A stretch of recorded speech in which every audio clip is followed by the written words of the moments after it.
Good morning, everybody. We are here on World Down Syndrome Day, and I've set up a Facebook Live video with the Miller family. So I want to thank everybody for tuning in, and we'll give everybody a little bit of time to get online this morning. So first off, I'm just going to explain to you what is World Down Syndrome Day, what is Run for Holland, and I will do an introduction for Joe and Irene here, and Tessie. And then we're going to ask a few questions so that you guys can kind of see what it's like to, in the shoes of a family, a great family, local family, who is raising a child with a disability, and what that's like. So first off, World Down Syndrome Day, we celebrate it because Down syndrome means that a person has a third strand on the 21st chromosome. So March 21st would be 3, 2, 1. That's why the day is what it is, and we celebrate that by just trying to have exposure for people with disabilities, and also by wearing crazy socks, which the socks represent the chromosomes. We also just try to do things each year through Run for Holland and the local community, just to raise awareness for families that hopefully will reach out, that we can let them know what it's like, get them some resources, or get them in touch with people that can help families with disabilities know what they can do and what help and resources are out there. So that's World Down Syndrome Day. That's today. That's why we're celebrating. That's why we're here. And I will mention we also are doing a few things today. We want people to post pictures on our Facebook page of their crazy socks, or wearing yellow like Tessie's pants, or blue like my shirt. Blue and yellow is the World Down Syndrome, or Down Syndrome Day colors. Not necessarily World Down Syndrome Day, but Down Syndrome colors. So wear blue and yellow. Post a picture to Facebook and take pictures of your crazy socks. And also in the park, Riverside Park today, rain or shine, we're going to be down there.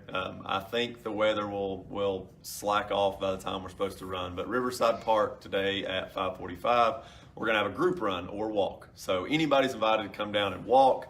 Bring an umbrella just in case if you're a walker, or a raincoat if you're a runner, and we'll all get down there together and do either 1 mile run, 2 mile run, 3 mile run, or a 1 mile walk. So it's really for anybody. Okay, so Run for Holland, who we are and what we do. Me and my wife Brooke we found out we were having a baby, and we had a few tests done, and a genetic counselor told us that we were going to have a little girl with Down syndrome. And Brooke and I were honestly scared to death. We didn't know what that would mean. Some of the first people we got in touch with were Joe and Irene. They really gave us a lot of support, a lot of love, and we got to meet Tessie shortly after that, and it really just opened our eyes. So it's not a scary place we're entering into. It's just going to be different, and that's kind of the theme on what Run for Holland is. There's a story on our website. I won't go into the full details of that story because it's pretty long. But basically, having a child is like planning a trip to Italy, and having a child with disability is like your plane lands and you're in Holland instead of Italy. So we decided to name our little girl Holland, but also we started the Run for Holland Foundation, and we give back to the local disabled community to try to help other parents get the resources they need and help other children get the education and anything they need in our local community. So that's what Run for Holland's about. That's what we do. We're really excited about this year's race and all the things that we're trying to plan to help our community. But today I want to introduce you to Joe and Irene Miller and Tessie. And Joe and Irene, their daughter Tessie has Down syndrome. They also have 2 other lovely children, and they are great parents, and they're great ambassadors for Down syndrome community and our local disabled community. They go to bat whenever they need to make changes where needed and necessary, and also just to love and support the local disabled community. So Joe and Irene, thanks for being here. I appreciate you guys bringing Tessie this morning. And I'm just going to ask you some questions, so hopefully everybody who watches this can have a better idea of what it's like to have a child with disability. So anybody that has a family member or friend, they can share this resource with. So just tell us a little bit about yourself. When did you find out Tessie had Down syndrome? We found out actually a week after she was born.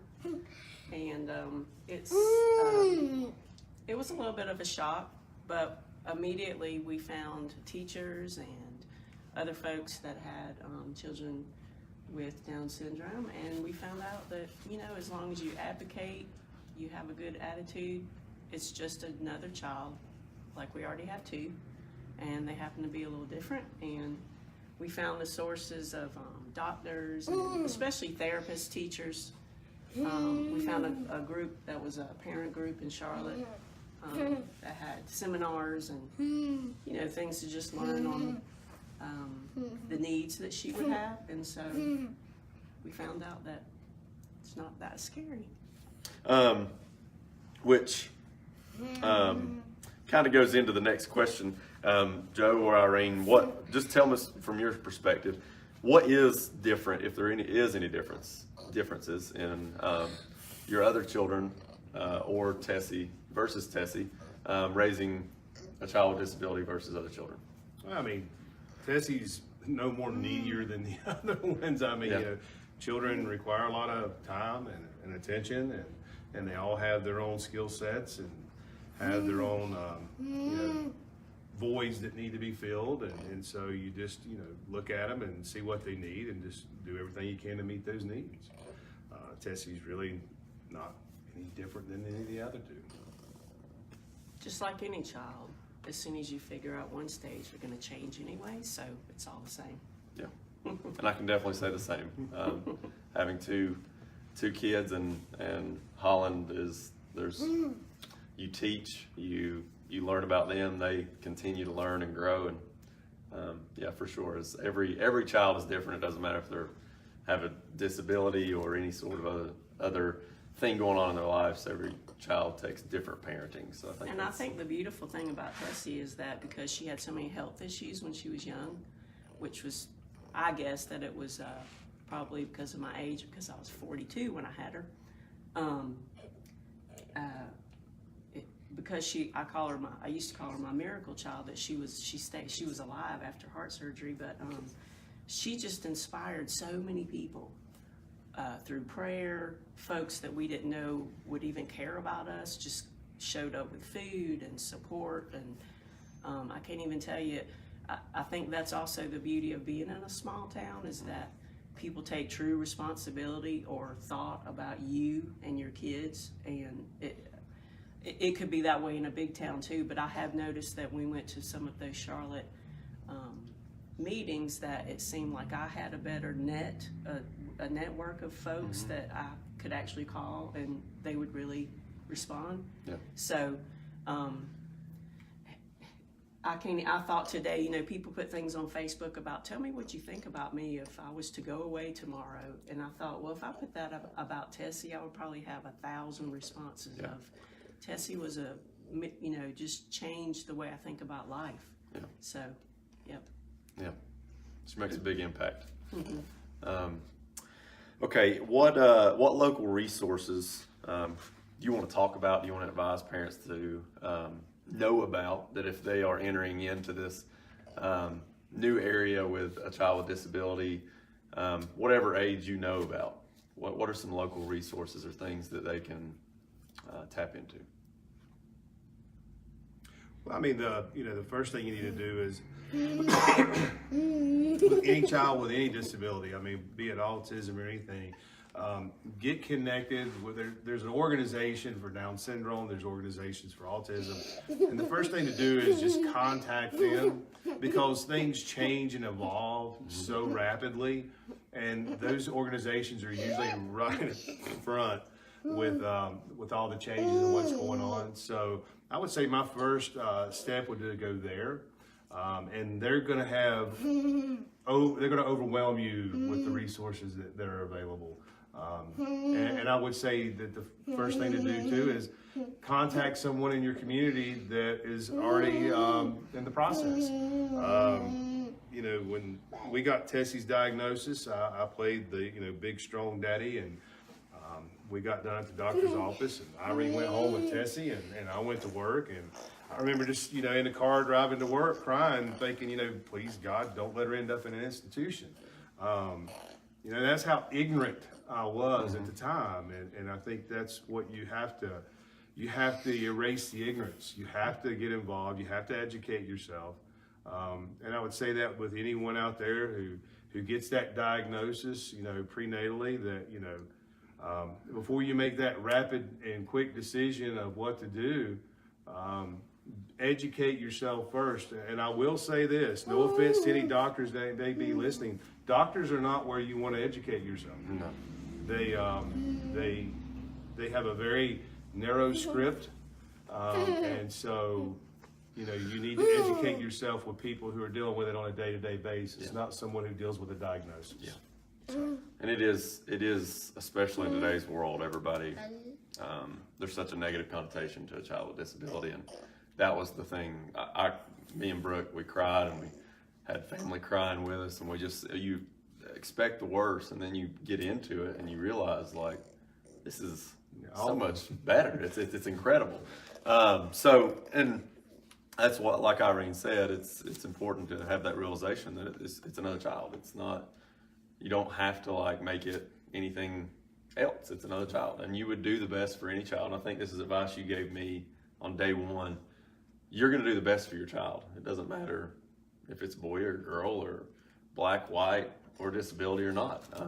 And that's where I think parents just need to understand that kicks in, and it will kick in, and you're going to do the best for your child. Also on that, as they, you know, talk a little bit about, you told me as far as getting into the school system, they have kind of a tracker through their school system so that pre-K, they have someone following them along. Talk about those resources, anything that, because you helped me in that as well. Yeah, so at first the state has a program where every child with a disability until they're at the age of 3, you can have therapy in your house in the natural setting, so that, for example, I was able to stay home with her, and therapists came to the house and taught me what I needed to do to help her try to keep to a typical age. For example, speech therapy. That's been a big asset for me because Tessie is so nonverbal. But we held high expectations of her. I pretty much probably drove my family crazy, but I labeled everything in the house, and Tessie has been sight reading since she was 2. She's 7, getting ready to turn 8. Not a lot of people know that. We use sign language to help along. There are some sources of sign language videos that we just learned basic sign language to help her speak and tell us what she needed. She's kind of backed off with that because she uses a lot of words that we understand. But so at age 3, the school system takes over, and those therapists through the school system help you. And even though it's going to school, it may be the same therapist. Usually it's different. And it just, at that point, you meet together as a family with those folks. You've already become family with the state folks that have helped you along so far, and you make a plan and you go talk about what you might do for school. And it sounds easy, but I mean, it's always, you have to be proactive in thinking about what you might want for the child, and those folks are the best advisors. They've had every type of child that you could think of, and sometimes you can make your own decisions when you have a parent instinct, but usually they're right on the spot. Yep. Yay! And that resource was really good for us, and you guys shared that with us, and very early on had somebody come in and all along the way they were giving us checkpoints of where Holland was and what we could work on to get her caught up in different areas or to further advance her knowledge of things. And it's just super helpful to know, like you said, you want to just man up, like us dads want to man up and say, we can do this, but some of those people have done it so long, it's so much easier to get somebody to tell you, you know, this is something you should know about, this is something you know about, and then you can make your decision based off of that. Yeah. The last question I had, if there's one thing you could let any parent know, and I'll let Joe and Irene both speak on this, if there's one thing that if you could make one impact statement on a parent, who just found out the child's going to have a disability, what's that statement going to be? Well, we had a doctor tell us when we first went down to do with Tessie, and just a very, very knowledgeable guy, you know, just really just had his mind wrapped around this thing. And he said, you know, she's no different than any other child. You're going to have the same wants for her. You're going to want her to have a strong faith in God. You're going to want her to find the love of her life and be happy and be successful. And when I say successful, give back to the community. Be a part of the community. And I think that was so right on, and I think that's true. That's really, when you boil down what you want for your kids, no matter who they are, that's what you want to see happen in their life, you know. And so I kind of took that advice, and I never cut her slack. I mean, I have to take into consideration, like I do with anybody else, their strengths, their weaknesses, but my expectations of her are no lower than I have for the expectations of the other two children. Yeah, that's good. What about you, Irene? I think you kind of wrapped it up, but I would just say that as a mom, you know, you worry about all the details every day. When you do have faith in God and you just look at any child as a blessing, no matter how different they might be, you'll just find the beauty in who they are. I've probably learned, maybe not more from Tessie, but just more about how to enjoy life. Another parent one time told me that she said most families have a three-dimensional life, but if you have a child with Down syndrome, because she happened to have a child with Down syndrome, she said you have a four-dimensional life. You just see life in a whole better light. That's good. You slow down more, I think. You have to think about things in a way that are not typical of like who's going to be on the football field or who might be in cheerleading, but you see life sweeter. Yeah. You really do. And I'll add to it just from my perspective. With Holland, the advice I'd love to give people is really tapping into what both you guys are saying. And I tell parents all the time, like, you don't realize the impact that they're making, but it just keeps coming in, keeps pouring in. How even in her school, Holland's in kindergarten, every kid in the class just loves to be around her. And every kid's gonna be different. That may not be the case for every kid, but they will make a big impact, just like your other kids are. And I think people discount that. They think, and we talk about inclusion all the time in schools and things like that, and that's why I think it's so important, because it's not as much about the education they receive if it's the same as other kids. It's not as much about those things as letting them make an impact in other people's lives, just like other people make an impact in their lives. And that's the biggest thing is Holland's made, I mean, just through Run for Holland, I mean, she's made this massive impact in the community and has no clue she's done it yet, and many years to come of that. And I think every child with disability has that same impact if we allow it to happen. So, okay, so it's a great interview. I thank you guys. That's wealth of knowledge, and I think all three of us could sit here and talk to parents all day. Yeah. So I want to encourage you guys, if there's anybody watching who has a family member, friend, or you yourself has a child with disability, reach out. Joe and Irene and I honestly will tell you, we'll help you in any way we can because we've been there, we understand it. But there's a lot of other families out there that will help you in this area. Don't get caught up in that negativity that is everywhere today. But we will be doing the run/walk group run this afternoon. Everybody that comes gets a bracelet. So see Joe wearing his, and Run for Holland. It says Run for Holland, World Down Syndrome Day. On the inside, it says Love Doesn't Count Chromosomes. So these bracelets that we're wearing, everybody gets one today. If you show up for that group run, just a little to entice you down to the park. I thank you guys for coming. I thank everybody for tuning in, and send us pictures of your crazy socks and your blue and yellow clothing. That was great. And Run for Holland is? Run for Holland's May 18th. So mark your calendar. We did this group run because it's 8 weeks out, and on World Down Syndrome Day, 8 weeks out, which is usually a good time to train up to try to do a 5K or 10K. We've already got about 100 people registered, so that's awesome for this time of year. So go register to volunteer, donate, or sign up to run or walk Run for Holland on May 18th as well. Thanks.